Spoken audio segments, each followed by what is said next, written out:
La Corte dà ragione a noi, il che vuol dire che non abbiamo solo ragione, abbiamo avuto solo ragione, ma si apre un nuovo fronte, che è quello che tutte le regioni possono provvedere all'assunzione di nuovi medici, diciamo giovani medici, laureati abilitati, che poi andranno a specializzarsi, ma che nel frattempo possono magari lavorare in un pronto soccorso in un'area medica. Il presidente del Veneto Luca Zaia definisce storica la sentenza con cui la Corte Costituzionale ha respinto il ricorso presentato dall'Associazione Medici Dirigenti ANAO Assomed alla delibera con cui la Regione Veneto, per far fronte alla carenza di camici bianchi, aveva aperto nell'estate 2019 all'assunzione di 500 nuovi medici, laureati e abilitati, ma ancora senza specializzazione. Provvedimento primo in Italia che aveva attirato sulla regione pesanti critiche proprio da parte dei sindacati dei medici. Poi il Covid invece ci ha insegnato che se hai bisogno di un bicchiere d'acqua non chiedi la qualifica a qualcuno, ma è importante che ti porti il bicchiere d'acqua. Però ripeto, qui stiamo parlando di giovani medici laureati in medicina e chirurgia.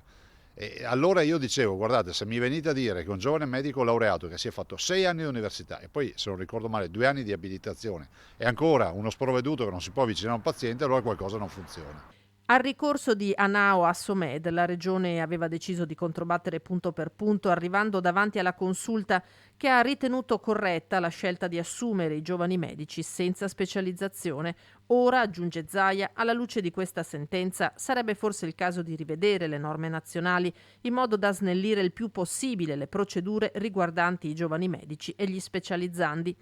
L'emergenza sanitaria ha mostrato ancora più chiaramente quanto importanti siano le figure degli operatori della sanità e fondamentale la loro valorizzazione. Io direi che ci sono due cose da fare: assumerne e formarne quindi di più e pagarli anche di più, perché gli operatori del mondo della sanità oggettivamente devono avere più riconoscimento anche economico rispetto a quello che fanno, e queste sono le vere sfide, non star lì a dire che un medico laureato e abilitato non può avvicinarsi a un paziente.